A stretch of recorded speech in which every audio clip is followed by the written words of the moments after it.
Le ballon, ce serait bien que tu puisses quand même commander l'éjection. Ouais. Pas que ça soit tout le temps...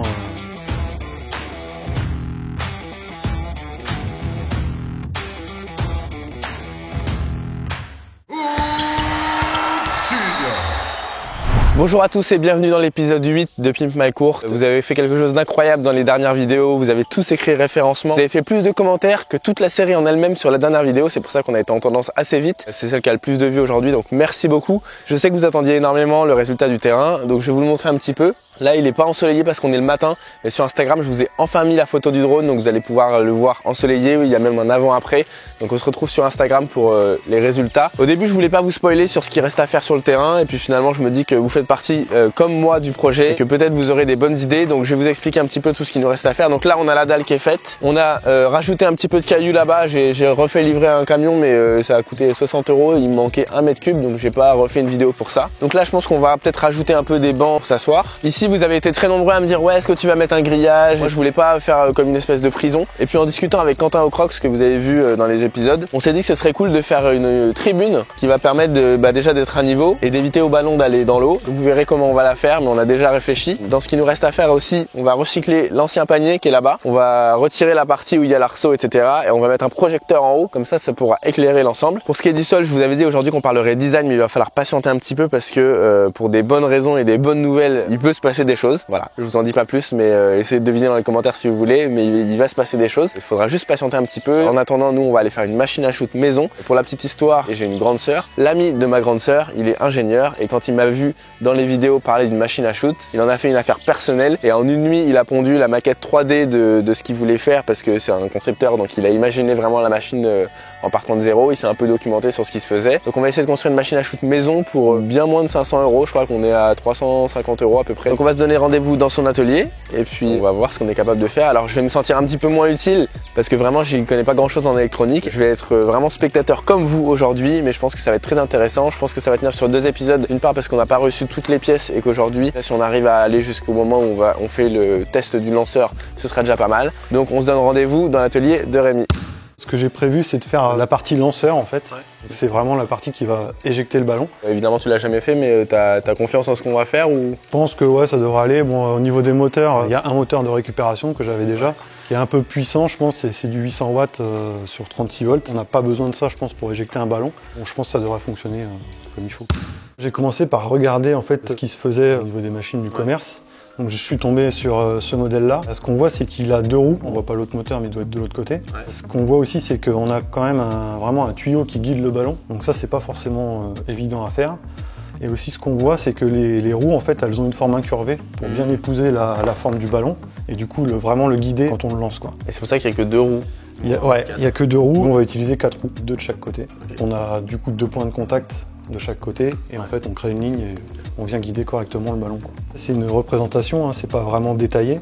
On va faire cette partie-là aujourd'hui. Okay. On va partir donc sur un cadre en acier soudé. On aura 2 platines pour les supports moteurs. On va devoir aussi imprimer une cale en fait pour rattraper l'écart entre l'axe et le palier. Est-ce qu'on va pouvoir régler le... Ouais. Alors là on le voit pas, je l'ai pas représenté, mais on va avoir un axe fixe. Et ici de ce côté-là on va avoir en fait un trou oblong, ce qui va permettre de régler un des axes, quoi. Ouais. Et les roues, elles sont un petit peu rugueuses, elles vont bien accrocher. Alors ouais, sur le ballon. Les roues, celles que j'avais prévues au départ, c'est des roues lisses mais avec une bande en caoutchouc. Ouais. Elles étaient plus en stock. Okay. Donc là j'ai d'autres roues, elles sont crantées. Donc je sais pas si ça va perturber ou pas le lancer. Bon. On verra. Au pire on pourra repasser après sur des roues lisses, quoi. Alors on fera aussi une autre étape que peut-être je pourrais envisager de faire tout seul, mais peut-être pas. C'est de faire l'espèce de grand filet qui va devoir amener le ballon dans l'espèce de gouttière que vous avez vu. Ça je sais pas encore comment je vais m'y prendre, peut-être avec des filets de volley que je vais récupérer, je sais pas du tout. Mais pour l'instant c'est une machine à shoot réussie, c'est-à-dire que ça ira du filet jusque là. Donc je vais devoir couper 2 tubes de 330 mm et 2 de 780. Ensuite, on va avoir notre trou oblong ici et notre trou fixe ici. Voilà. Impeccable.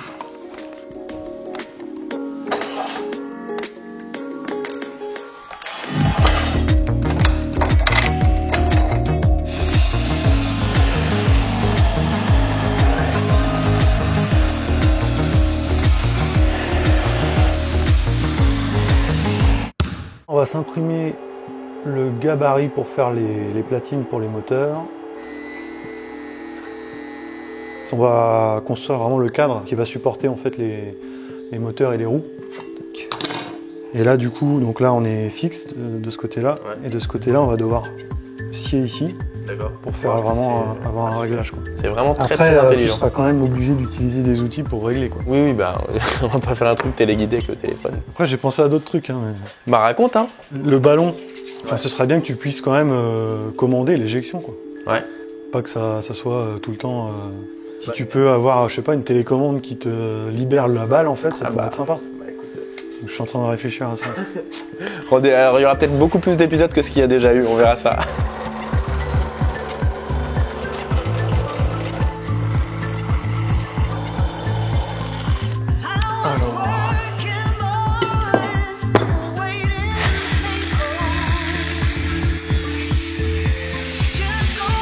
On va pouvoir faire coulisser l'axe en fonction du diamètre du ballon.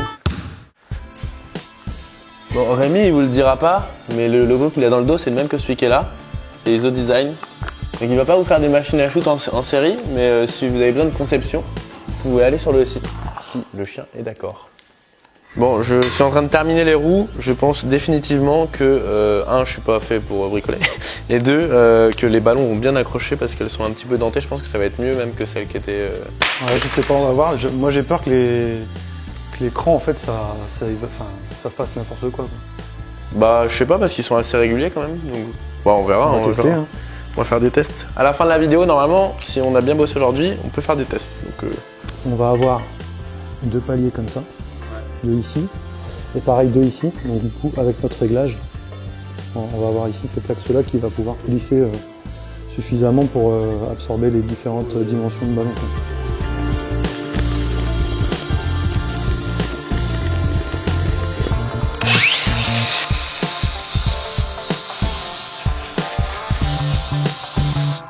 Comme dans le premier épisode où j'ai essayé de m'initier un petit peu à le maniement de la pelleteuse, là je vais essayer le principe de la soudure. Je ne vais pas souder ce qu'on est en train de faire parce qu'il faut un petit peu d'expertise et ça je l'ai pas du tout. Mais j'ai envie de m'essayer à la soudure, donc Rémi va juste me montrer un petit peu les bases. C'est de la soudure à la baguette. Hein, je suis boulanger en fait ou... Faire le cordon avancer du coup dans le sens de ton cordon, donc si je vais comme ça, comme ça, et en même temps il faut que j'avance, au fur et à mesure que mon électrode fonde, il faut que j'avance aussi comme ça. C'est-à-dire que tu vois à travers normalement. Ah oui, je vous vois. Et il va se teinter automatiquement dès que tu vas commencer à souder. Ok, donc là tu as mis la masse, et donc j'ai juste à toucher. Attends. Bah heureusement que j'ai pas fait sur la machine à shoot. Bah, c'est pas mal. Ouais, mais en fait à la fin j'étais trop loin du truc. Pas mal, hein. Bon, et on se rapproche, hein. Ah ouais, yes. Alors quand tu as la protection qui se détache facilement comme ça, c'est que la soudure elle est pas mal, quoi. Alors, on a un petit arc-en-ciel dans la soudure, vous voyez pas, mais c'est magnifique.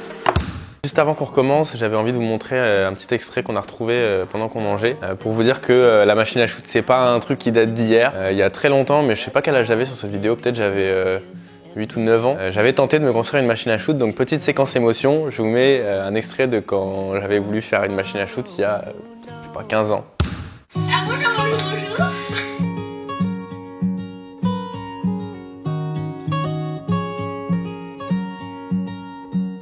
I know that you're curious, I know that you're strong, but life can be furious and things can go wrong. You go, we're better off tomorrow, but who knows if we get joy or sorrow.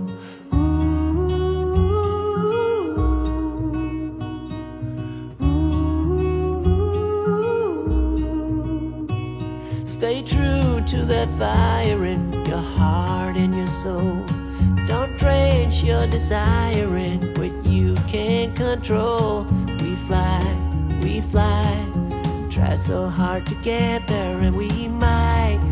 Il n'y avait pas les moteurs, il n'y avait pas la soudure, il n'y avait pas tout ça, mais c'est quand même un projet qui date depuis très longtemps. J'ai toujours voulu avoir mon terrain et c'est vraiment grâce à vous que j'ai pu faire mon terrain chez moi. Donc merci beaucoup, merci à la force que vous donnez à ces épisodes-là et à tout ce que j'ai fait avant, parce que si on en est là, c'est surtout grâce à vous. Je sais pas si vous vous souvenez de Lucas dans l'épisode 2, qui est un ami d'enfance, hein, mais qui m'a dit en fait je regarde toutes tes vidéos mais je suis pas du tout abonné. Donc peut-être vous êtes dans ce cas-là, peut-être vous vous dites que ça change rien tant que vous voyez les vidéos, mais pour moi ça change tout. Les abonnements c'est vraiment un peu ce qui définit notre valeur auprès des marques. C'est dommage mais c'est comme ça que ça fonctionne. Donc si vous voulez aider et que vous n'avez pas forcément les moyens de participer au projet, c'est comme ça que vous pouvez le faire, c'est en commentant, en likant et en vous abonnant. Donc merci à tous ceux qui l'ont déjà fait. On est reparti pour la machine à shoot. Là on est sur un niveau au-dessus de ce que vous venez de voir.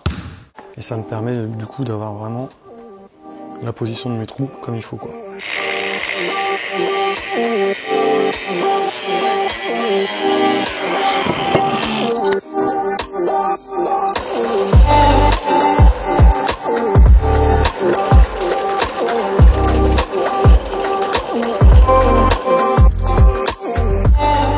Il va nous rester les arbres à couper. Et sinon globalement là on n'a plus que de l'assemblage. Alors par contre, ouais, il y a un truc qu'on va devoir imprimer en 3D, parce que tu vois, j'ai une différence de hauteur en fait entre oui, c'est la petite hausse ouais. Et le palier. On va devoir faire une cale qui va en dessous du moteur. Et, limite, on va la faire aller jusque là. Je te disais, j'ai fait le bord là, qui lui va se plaquer contre le cadre. Donc si t'es bien plaqué, bah, c'est que t'es bien d'équerre, quoi. Ils sont où les arbres? Bah ils sont pas coupés. Ah, on va les couper, ouais. Ok. Donc ce qu'on appelle les arbres, c'est l'axe qui va permettre de maintenir les roues. Donc, normalement, si je coupe à 43, ça devrait aller. Ça part pour couper les arbres, mais pas la planète. T'as compris? Les arbres, pas la planète. Yes. C'est de l'étirer à chaud. Et comme je te disais, tu vois, la section elle est pas propre. Hein. Il y a des arêtes. Ah. Donc on risque d'être un peu... À mon avis, ça va vibrer, quoi. Oui, peut-être un tout petit peu. Oh, ça devrait aller. Et puis on passera sur du rectifié après. Si vraiment tu regardes là, c'est étiré à chaud, c'est ça le terme? En fait, du coup, c'est pas hyper lisse. Ouais. C'est pas hyper lisse, donc peut-être on a une petite vibration quand les roues elles vont tourner, mais je suis pas sûr que ce soit un problème, sachant que de toute façon on sera loin, donc même si ça doit faire un peu de bruit, c'est pas grave. Ouais, mais si ça vibre, c'est chiant. Oui, si ça vibre, c'est chiant, mais je pense que comme c'est en caoutchouc, ça devrait pas trop gêner le ballon. Pour l'instant, j'ai dit que ça tiendrait en 2 épisodes. Peut-être qu'à l'issue des tests, on se rendra compte qu'il nous en faudra un 3e pour rétablir des trucs. Hein. Donc en fait, ça va venir comme ça. Ah bah non, ça passe pas. Ça rentre pas? Non. Ouais, je m'en doutais. Là, je sens qu'il sait un truc que je sais pas. C'est pas le... Non, parce que... Bah, comme je te dis, t'as vu, la section, c'est vraiment pas régulier, donc... Du coup, les moyeux, c'est des moyeux de 15, si je me trompe pas. Du coup, on va faire comment? Bah, je vais mettre un coup de ponceuse à bande, mais il va falloir que ça rentre. Le premier coup dur pour les joueurs français. Il va falloir les limer, parce que là, en fait, ça se passe au millimètre, donc le moindre... Voilà, ça rentre un peu. La moindre barbure, le moindre truc, ça va passer dedans. Donc il faudra les limer un peu.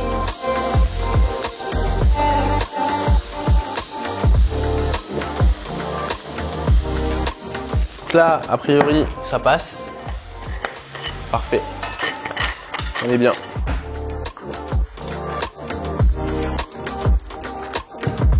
Ça va faire un règle ici.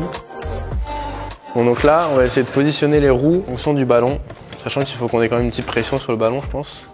Tu as pris la cote par rapport à la roue? À l'intérieur du cadre et à la jante, enfin à la roue. Ah, c'est pas mal, hein. Ouais, je pense que ça devrait aller. Parce qu'en fait, je pense qu'il faut effectivement que ça exerce une petite pression. Ah ouais. On va juste regarder. Premier test non officiel. Tu vois si ça arrive là. T'as un petit relâché qui fait que ça peut quand même... De toute façon, on va tester, on va voir. Je vois sur Instagram, là j'ai mis quelques stories et il y en a qui me demandent si on pourra mettre les plans à disposition. Je suis pas... Enfin, pour l'instant, il n'y a rien de très compliqué, si ce n'est qu'il faut avoir de quoi souder et de quoi imprimer en 3D. Il me semble que j'ai déjà vu, je crois que c'est le Roi Merlin, où tu vas avec ton truc, avec le USB et tu peux imprimer en 3D. Vous dire qu'il y a des plans, non, il y a juste un modèle 3D qui a été fait. Mais pour l'instant, on a juste fait un cadre et mis des roues dessus, donc il n'y a pas de... Il n'y a rien de très compliqué, si? Non, bah après le 3D, moi je peux le... Bon, bah on mettra tout à disposition, mais ce sera dans une vidéo à la toute fin des épisodes où je vais récapituler combien exactement a coûté le terrain, combien a coûté la machine et les erreurs à éviter surtout. Parce que là, pour l'instant, on n'a pas fait d'erreur, mais j'essaierai de vous donner toutes les astuces pour faire votre terrain ou votre machine sans dépenser plus d'argent que le prix d'un iPhone. Parce que j'ai fait des... D'ailleurs, mon iPhone, c'est marrant, hein, à la base, quand j'ai commencé le terrain, l'iPhone, il n'était pas du tout cassé. Et là, j'ai cassé la vitre comme ça et comme ça. Nickel. Donc en plus de pas me faire d'économie, ce terrain m'aura coûté un iPhone, un vrai iPhone. Voilà, faudrait que je me rachète. Deuxième test non officiel. On va pas le casser plus que ce qu'il est. On est pas mal. Donc là c'est assez simple, hein. Tu as l'entrée, tu as l'alimentation de la batterie qui va arriver sur 2 des bornes. Pour tous ceux qui se souviennent des cours de circuit imprimé en techno en 3e, ça ne servira jamais, bah voilà. Et ensuite on va utiliser 2 autres sorties pour les moteurs. Alors là, étant donné qu'il y en a un qui va devoir tourner en sens horaire et l'autre dans l'autre sens, on va en fait mettre le plus de l'un avec le moins de l'autre. Et du coup ça va nous permettre de faire varier la vitesse. Ok, donc l'énergie elle va passer là, et en ressortant on peut gérer la... Ok.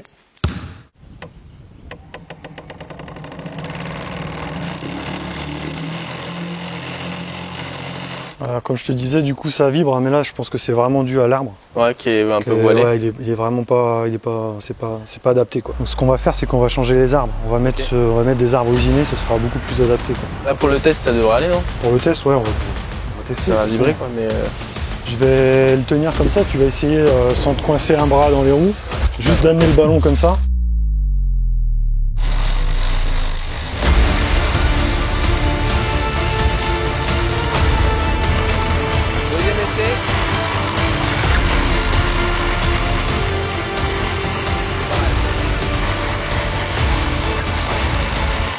On voit c'est que l'écran ça fait des belles traces quand même sur le ballon. Ça creuse, alors pour l'instant ça creuse pas le ballon, mais je pense qu'au bout d'une série de 10, 20, 15, 1 million de shoots, ça peut vraiment endommager les ballons. Donc ce qu'on va faire, c'est qu'on va remplacer les roues par des roues un peu plus lisses. Donc dans le prochain épisode on verra peut-être d'autres roues, et même si on les a pas encore reçues dans le prochain épisode, sachez qu'à la fin il y aura des roues qui seront lisses, mais c'est plutôt concluant pour un premier essai. Bah ouais, écoute, ça marche. Pas mal. Donc ce qu'on va faire, c'est qu'on va arrêter cet épisode, c'est quoi, c'est l'épisode 8.